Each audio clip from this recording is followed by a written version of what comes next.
The moment she walked through that courtroom door, wearing the same smug smile she used to flash at me when she thought she was winning, I knew I wasn't angry anymore.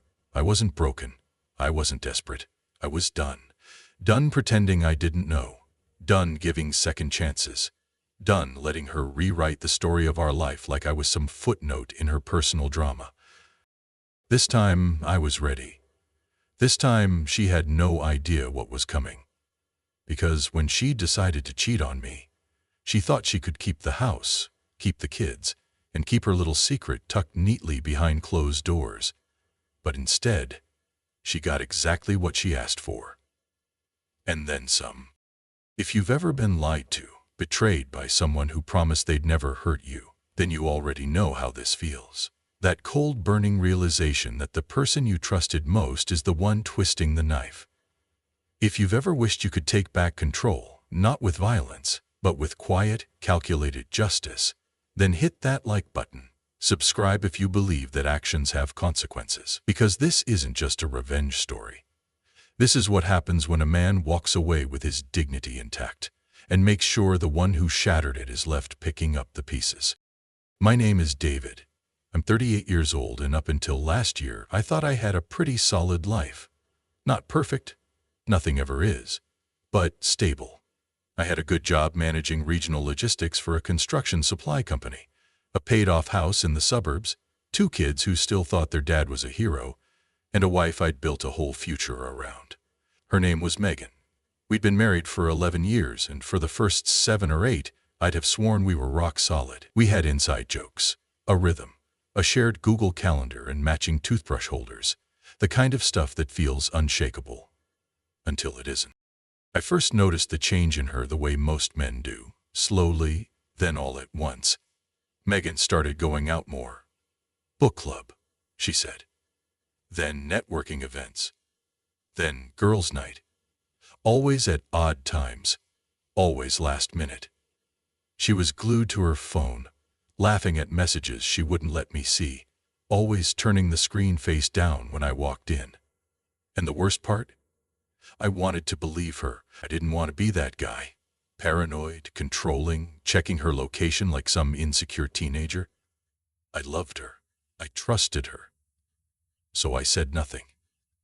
For months. But the signs kept piling up like bricks on my chest. She started working out again. Not the casual kind either. New outfits. New perfume. She stopped asking me how my day was. Stopped touching me. There were nights I'd hear her giggle under the covers with her phone in her hand, and then she'd roll over and pretend to sleep when I stirred. I wasn't stupid. I just didn't want it to be true. I remember one night I asked her gently, "Is there someone else?" She didn't even flinch, just scoffed and said, "Wow, paranoid much?" Then she grabbed her bag and left for yoga. I sat on the couch for hours, staring at the door after it closed behind her. My heart knew. My brain refused to catch up. And that was the moment something inside me cracked. I didn't want to be the guy who checked his wife's phone. I always thought once you reached that point, the relationship was already over. But there's a difference between paranoia and pattern recognition. And Megan's patterns had changed. The detachment, the late nights, the quiet contempt in her voice, it all pointed in one direction. And eventually, the doubt became too loud to ignore. One Saturday morning, she left her phone charging in the kitchen while she showered. That was rare. She usually took it with her everywhere like it was fused to her hip. Maybe she was getting careless. Maybe she thought I was still too soft to look. But that morning, I picked it up with trembling hands and opened it. No password. Or rather, the same one she'd used for everything since college. The one she thought I'd forgotten. And there it was. Messages from a contact named Brianna. Cute cover, but not clever enough. The thread was full of gym selfies, shirtless mirror pics. "Can't wait to see you again" texts. Megan's replies were worse. Flirty. Graphic. Things I hadn't heard from her in years. Now sent to a man with abs and 0 punctuation. There was no mention of me. No guilt. Just Megan, in full fantasy mode, acting like she was 20 again and single. I felt like I'd been punched in the throat. Not just because she cheated, but because it was so casual, so easy for her. She wasn't in pain, she wasn't conflicted. She was thriving in the lie. When she came out of the shower, towel in her hair, humming like she hadn't just shattered a decade of marriage, I didn't say a word. I put the phone back where it was, sat on the porch, and watched the sprinkler rotate across our lawn like nothing was happening. My kids were inside watching cartoons. She made breakfast 10 minutes later and kissed me on the cheek. And I just let her. But that's the thing about betrayal. When it's confirmed, when you know, really know, something inside you shifts. I wasn't angry yet. I wasn't ready to explode. But I was awake now. Wide awake. And the quiet version of me, the version she thought she could play forever, was already starting to die. That night I lay in bed next to her, watching her breathe. Her back was to me, like it had been for months. Her body curved slightly toward the edge of the bed, as if sharing the same space was suddenly too much effort. I didn't touch her, didn't speak. Just stared at the ceiling and thought about the messages, the photos, the way she smiled when they came in. I imagined her lying here after I'd gone to sleep, thumbs dancing across the screen, telling another man things she hadn't said to me in years. That image didn't make me cry. It didn't even make me furious. It made me focused. You don't spend over a decade building a life, a home, a marriage, a family, just to have it crumble in your hands while you stand there doing nothing. I'd given her my loyalty, my money, my trust, and she gave it to someone else without hesitation. So I stopped being hesitant too. The next morning, I dropped the kids off at school like usual, but instead of going to work, I drove straight to a law firm downtown. Not the billboard kind, the quiet kind. Hardwood floors, frosted glass doors, espresso machine in the lobby. I sat down with a divorce attorney named Claire, and for the first time in weeks, I spoke the truth out loud. My wife is cheating on me, I said, and I want full custody. Claire didn't blink, just nodded and asked for details. I gave them to her, the texts, the photos, the timeline. I explained how Megan had been pulling away from the kids too, how she was always busy, how dinner and homework had become my sole responsibility, how she was more present for her phone than her family. Claire took notes, tapped her pen against her legal pad, then said something that stayed with me. If she wants to act like she's single, we'll let her live like she is. That sentence hit me like a switch flipping in my chest. Because she was right. Megan wanted freedom? She'd get it. No house, no custody, no husband bending over backward to keep the illusion going. But here's the thing. I wasn't going to scream. I wasn't going to throw things or beg or rage. That's what she probably expected. No. I was going to dismantle this quietly, piece by piece, and let her watch it all collapse with that same smile frozen on her face. Over the next 3 weeks, I became someone Megan didn't recognize, and that was exactly the point. I played the role of the clueless husband so well it was almost insulting. I smiled more, cooked dinner, took the kids out for ice cream, even rubbed her shoulders one night while she sat on the couch, texting the man she was cheating with right in front of me. She barely looked up from her phone. I was invisible to her now, and that was perfect. The more she underestimated me, the better this would play out. Behind the scenes, I was methodical. I worked with Claire to organize every piece of documentation, printed copies of her texts, downloaded photos with metadata, compiled screenshots of her calendar lies and gym sessions that ended at hotel bars across town. I hired a private investigator, not because I needed more evidence, but because I wanted confirmation. I wanted timestamps, surveillance, undeniable visual proof. If this was going to court, I wasn't going in with suspicions, I was going in with facts. The PI didn't take long. Megan wasn't even trying to hide it. He had photos of her and her little Brianna, whose real name turned out to be Eric, walking hand in hand into a hotel, staying for 3 hours, then coming out laughing like high schoolers. A few nights later, they were parked outside his apartment, making out like teenagers in her car. I remember looking at those photos, still images of a life I never got to be part of, and feeling nothing. Not rage, not heartbreak, just this calm, icy clarity. She had made her choice, and now it was my turn.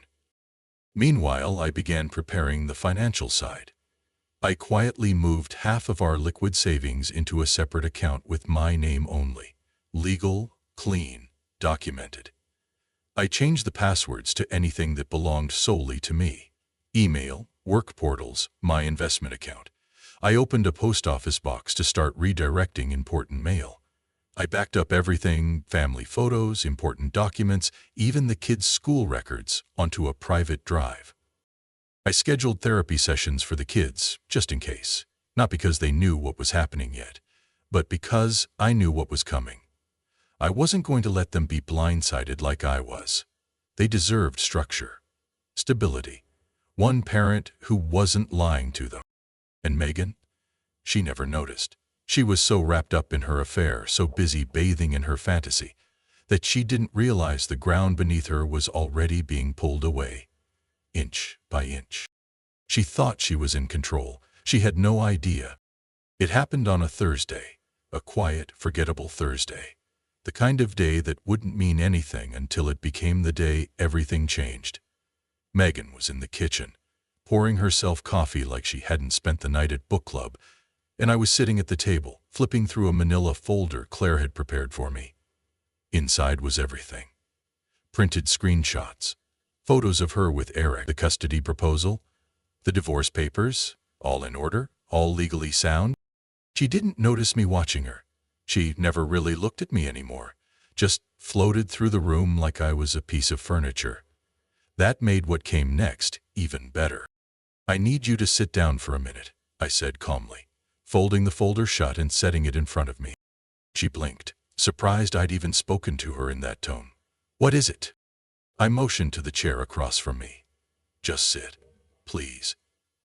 She hesitated, not used to this version of me. Quiet, firm, not the man who tiptoed around her moods. But she sat. I slid the folder across the table. "What's this?" "Everything," I said. "Your texts, your hotel visits, you and Eric. Or should I say, Brianna." Her face drained of color. She didn't open the folder. Didn't need to. Her eyes darted across the room like she was searching for an escape route. I stayed perfectly still. She started, but I cut her off. "No, don't explain. I'm not here for that." "David, listen." "No," I said again, sharper now. "You listen. I know everything. I've known for weeks. I gave you space to be honest. You chose lies. I gave you chances to come clean. You chose secrets. So now, I'm choosing something else." I pulled out a second folder, this one thinner, just a few pages. "These are the divorce papers. My lawyer already filed the petition. You'll be served officially next week, but I thought you deserved to see it from me." She stared at them like they were written in another language. "You're divorcing me?" "I'm not begging. I'm not yelling. I'm not tearing this house apart like you probably expected. I'm leaving, and I'm taking the kids with me." That woke her up. "You can't take the kids. You don't get to decide that." I leaned back in my chair. "Actually, I do. And so does the court.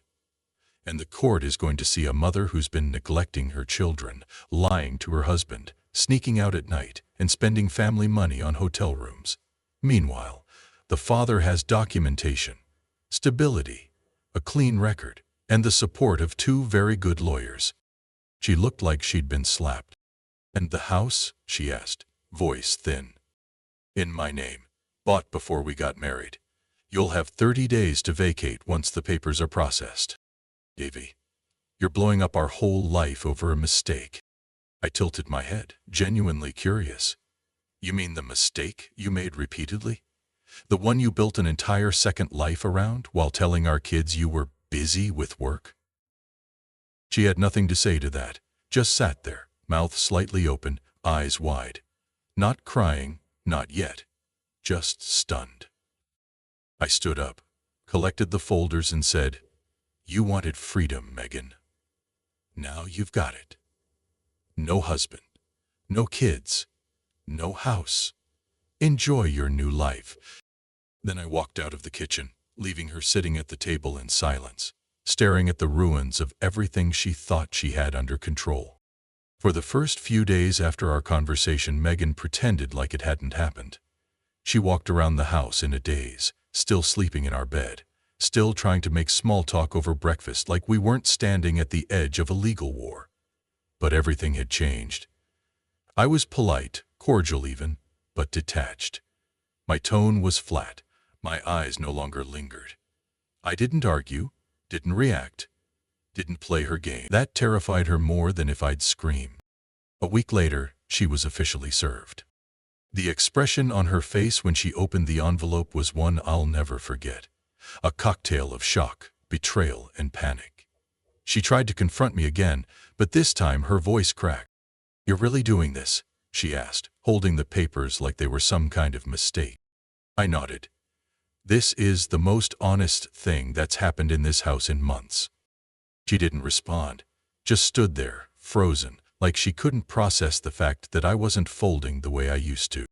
Then came the court dates. Claire, my attorney, was a machine. Sharp, composed, unshakable. We presented everything, the texts, the photos, the PI reports, the timeline. We showed how Megan had been emotionally absent from the children, how I'd been the primary caregiver, how she'd prioritized her affair over her family. Megan's lawyer tried to paint her as a stressed wife who'd made emotional missteps, but the judge wasn't buying it. Not with the amount of evidence we had, not with Megan's story shifting every other sentence, and definitely not after the PI testified and confirmed that Megan had spent over a dozen nights with Eric in hotels while claiming to be at work events or sleeping at her sister's. When the custody ruling came in, the courtroom was dead silent. Primary custody, awarded to me. Child support, ordered from her, not me. She was granted visitation rights, supervised at first, pending review. The judge made it clear. Her behavior was irresponsible and potentially damaging to the emotional development of our kids. Megan didn't cry in the courtroom. She waited until we were in the hallway. She followed me as I walked out, her voice cracking behind me. "David, please," she whispered. "Can we just talk?" I turned around, looked her dead in the eyes and said, "You had months to talk. You chose silence. You chose secrets. Now I'm choosing peace." And I walked away. No anger, no satisfaction on my face, just silence. The kind that follows when the storm is over and you're the only one left standing. In the weeks that followed the custody ruling, Megan unraveled faster than I expected. Without the kids, without the house, without the fantasy she'd built around late-night texts and hotel rooms, reality hit her hard. Eric, the guy she'd risked everything for, vanished the moment things got real. Apparently playing the role of the other man was thrilling, until he realized it came with child support hearings and courtroom subpoenas.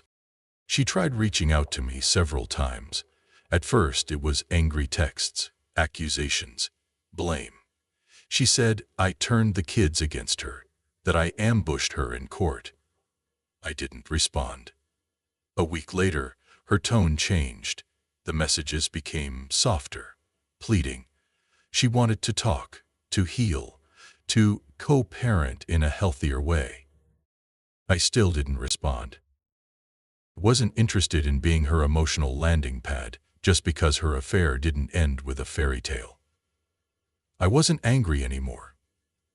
I just had nothing left to say. The kids adjusted better than I expected. They missed her, sure, but kids are smarter than we give them credit for. They could sense the shift. They saw who packed their lunches, who helped with homework, who showed up to parent-teacher conferences and tucked them in every night. I didn't badmouth Megan. I didn't need to. Her absence spoke for itself. I picked up running again, something I hadn't done since college. The early mornings gave me space to breathe, to clear my head, to rediscover the version of myself that existed before my marriage turned into a lie. I lost weight, got stronger, even started sleeping better.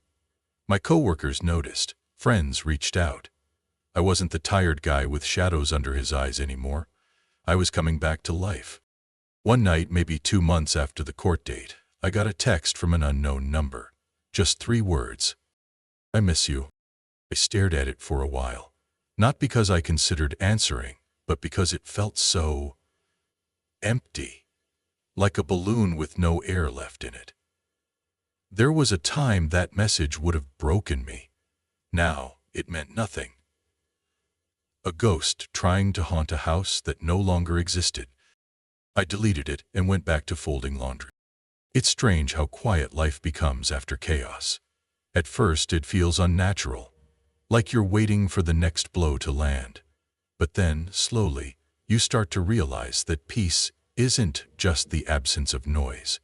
It's the presence of something deeper: control, stability, self-respect. Megan faded from our lives like a bad dream.